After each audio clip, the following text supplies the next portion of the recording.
سلام بینندگان ارجمند. امروز سه‌شنبه 21 فوریه است و من خیرامان بقازاده نشی امروزه اخبار آزادی را تقدیم شما میکنم. توجه کنید به سرخط موضوعهای برنامه. پرزیدنت روسیه ولادیمیر پوتین در آستانه یک سالگی هجوم به خاک اوکراین غرب را به آغاز این جنگ متهم کرد. امریکا این ادعا را پوچ نامید. خبرنگاران تاجیک میگویند در نشست‌های مطبوعاتی مقامات تلاشی پنهان کردن آماری دقیق مشاهده شد.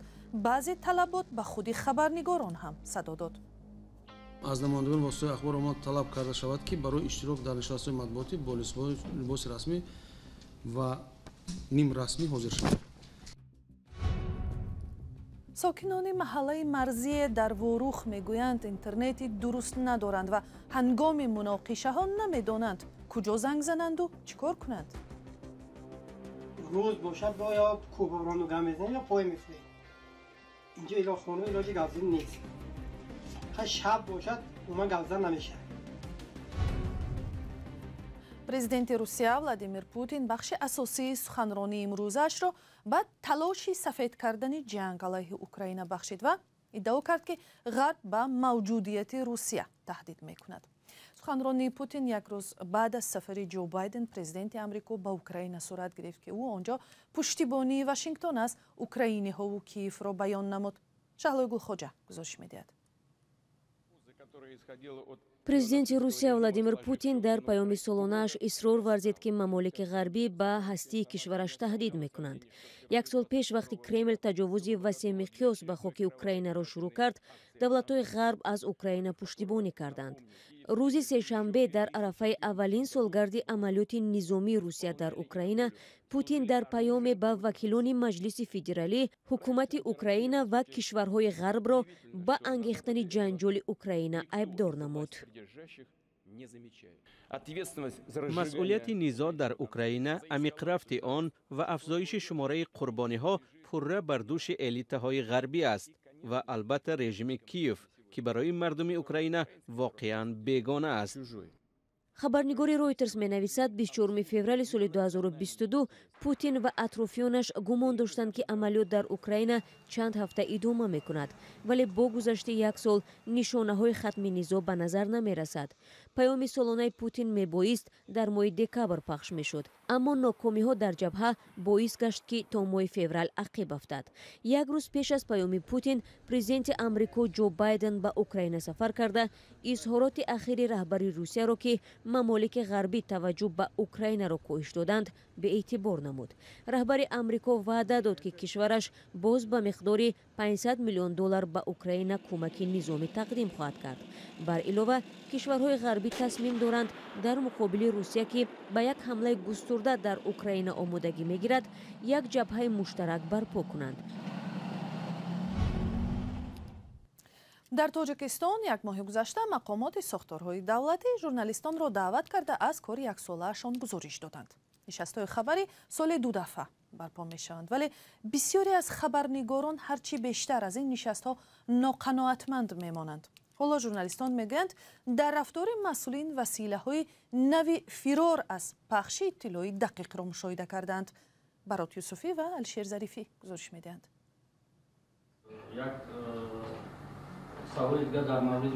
یک سوال وزیر اجازت است. این طلبی اکثری منصبداران دولتی از خبرنگاران در نشست‌های خبری جنبستی سال 2022 بود. سبب را هم در آن می‌آوردند که برای خبرنگاران دیگر فرصت داده شود، ولی خودی مسئولان بیشتر از محدوده 15 دقیقگی بیرون شده، گاهی برخی آنها تا نیم ساعت هم معروضه خود را قرائت می‌کردند.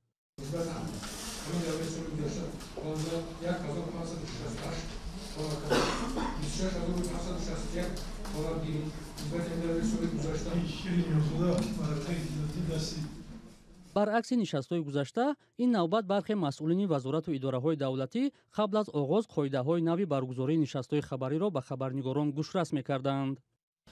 رگلامت یگانه سوالدهی و به بحث نپیچیدن سوال جواب‌ها از جانب مسئول پیشبرد نشست روایت کرده شود. سیوم از نمایندگان واسطه اخبار ما طلب کرده شود که برای اشتراک در نشست‌های مطبوعاتی با لباس رسمی و نیم رسمی حاضر شود. پاسخهای عمومی، خودداری از آوردن آمارهای مشخص، با دیگر طرف بردن موضوع، شانس دیگر باره ندادن به خبرنگاران برای پیشنهاد سوال از حالت‌هایی بود که در این نشست‌ها به مشاهده می‌رسید. خبرنگاران میگویند نشست‌های مطبوعاتی سال تا سال محدود و قالبی می‌شوند. اگر سالهای پیش در نشست‌های مطبوعاتی راهبرای اول نمی اومدن یا که مثلا از دادن بعضی امورهای شبهناک خودداری می‌کردن، معلوماتی که سالهای پیشتر بدون مشکل در ورقه‌هاشون می‌آوردن یا که به سوال ژورنالیستان واسه به امور پاسخ می‌دادن، این سال آنها همین امور را عموما پیشنهاد ژورنالیستان نمی‌کنند. نشست‌های خبری یک فرصت مناسب برای پیشنهاد سوال‌ها به رهبران وزارت و اداره‌ها است. چون این نشست‌ها از سال 2006 با امر رئیس جمهوری تاجیکستان هر 3 ماه برگزار می‌شد. در سال 2011 برگزاری نشست‌های مطبوعاتی نهادهای دولتی را از 3 ماه به 6 ماه آوردند که باعث انتقاد و نگرانی خبرنگاران و سازمان‌های ژورنالیستی شد. برنامه رو پای میگیریم. ایزابل کولمن معاون مدیر آژانس رشد بین‌المللی ایالات متحده آمریکا میگوید این مؤسسه همچنان کمک‌هایش را برای رشد اقتصاد تاجیکستان ادامه خواهد داد. ایزابل کولمن که آخر هفته گذشته در دوشنبه قرار داشت در صحبت با رادیوی آزادی گفت مبارزه با بیماری‌های سرایتی و دستگیری صاحبکاران یکی از اولویت‌های کار مؤسسه‌شان در تاجیکستان است. همکاران ما در دوشنبه با صحبتی انجام دادند و پرچه از آن را همراه می‌بینیم. مقصد اساسی ما کمک به مردم تاجیکستان میباشد. البته افضلیت‌های همکاری در زمان‌های گوناگون موافق نیاز مردم تاجیکستان تغییر یافته ایستاده است.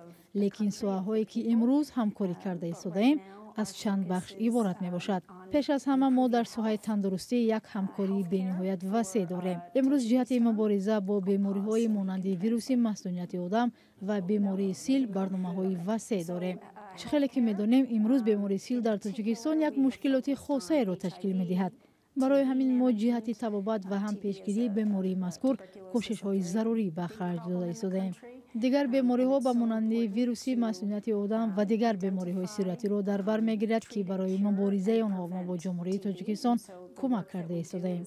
این یک سمت همکاری ما میباشد.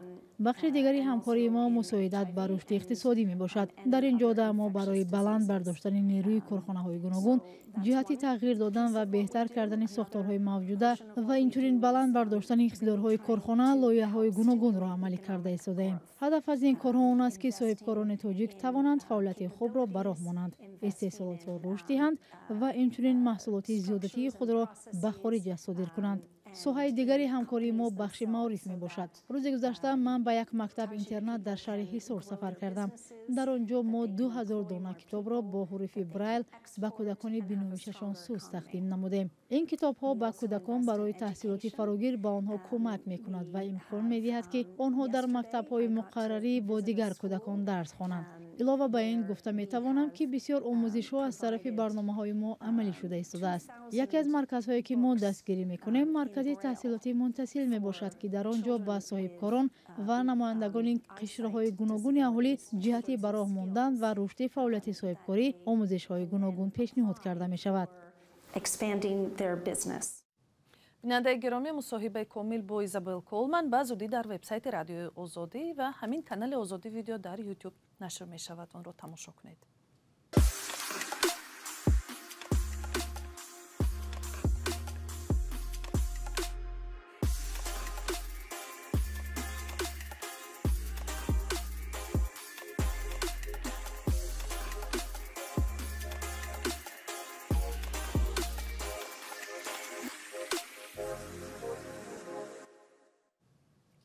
ساکنان محله مرزی در جماعت واروخ چندین سال باز از فراهم نبودن علاقه موبیلی و اینترنت اذیت میکشند. آنها میگویند این وضعیت در مناقشه های مرزی به آنها دشواری های زیاده پیش می آورد چون نمیتوانند با یگانجا تماس بگیرند.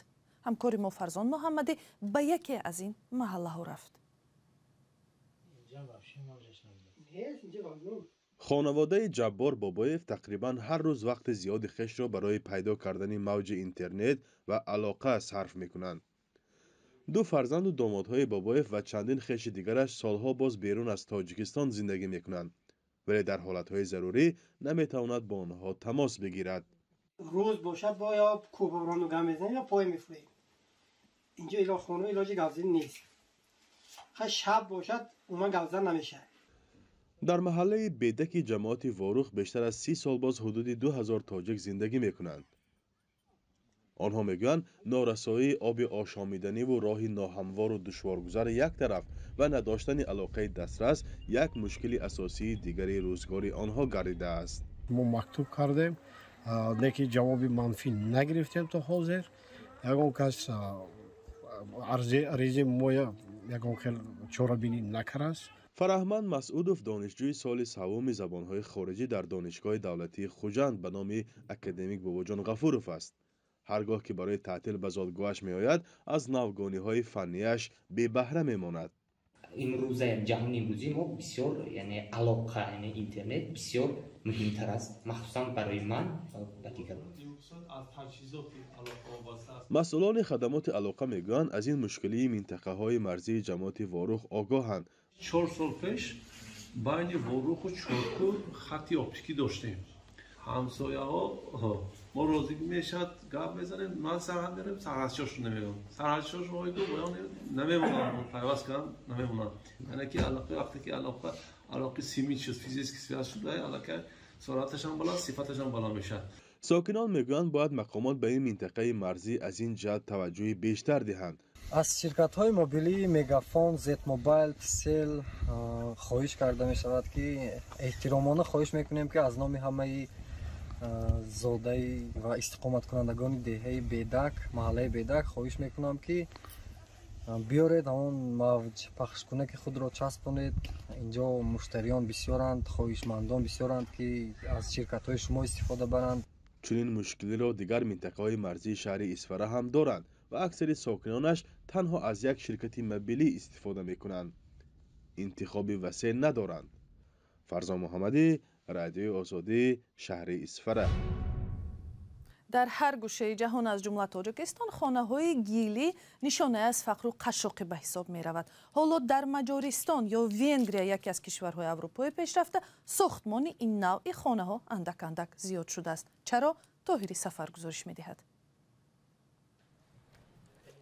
اینجا نه تاجیکستان بلکه یک گوشه مجارستان در اروپای پیشرفته است. نه از ناچاری بلکه به دلیل‌های زیست محیطی و صرفه‌جویی به بنیاد خانه‌های گیلین رو آوردند. یانوش کاسپر خانه‌ساز کسبی است و تاکنون 200 خانه گیلین ساخته است. در بسیاری از گوشه‌های کشور محصولات ساختمانی مناسب وجود دارد. باید بدانید کدام نوع خاک ضرور است، اما خاک زرد رنگ برای ریختن خشت گیلین بسیار موافق است. در مجارستان برعکس تاجیکستان برای ریختن خشت گیلین خاک را با کاه آمیخته می‌کنند تا به آسانی شکسته نریزد. اندازه‌اش هم از آمیخته کاه و گل است. تمام خشت‌های گلین این دیوار را انسان‌ها با دست ساخته و ریختند. دقیق است که این خانه نه کمتر از 100 سال است که پا بر جای مانده است. اگر درست تعمیر شود حتما 100 سال دیگر خواهد ماند. تیمه که برای یاد گرفتن بنیادی خانه گیلین اینجا آمده است میگوید این نوعی خانه‌ها برای طبیعت که حالا جبر انسان‌ها را میکشد برعکس خانه‌های بتونی زیان آور نیستند. خوبی‌های دیگر هم دارد میگوید او. زندگی در خانه گیلین بسیار خوب است. در زمستان گرم است. اگر تابستان کسی به خانه بیاید میپرسد شما کاندیشنر دارید. برای همین زندگی در خانه گیلین خوب است. من همیشه میگویم پرستوها صدها سال در لانه گیلین زندگی راحتی داشتند. چرا ما نتوانیم؟ در تاجیکستان زلزله‌خیز ساختمان خانه‌های گیلین به تدریج کمتر می شود، هرچند در روستاهای دوردست و فقیرنشین همچنان زیاد است. خانه‌هایی که با اندک سیل و باران زیاد آسیب می‌بینند و یا فرو می‌روند. برنامه در همین جا به پایان می‌رسد. خدا نگهبان شما.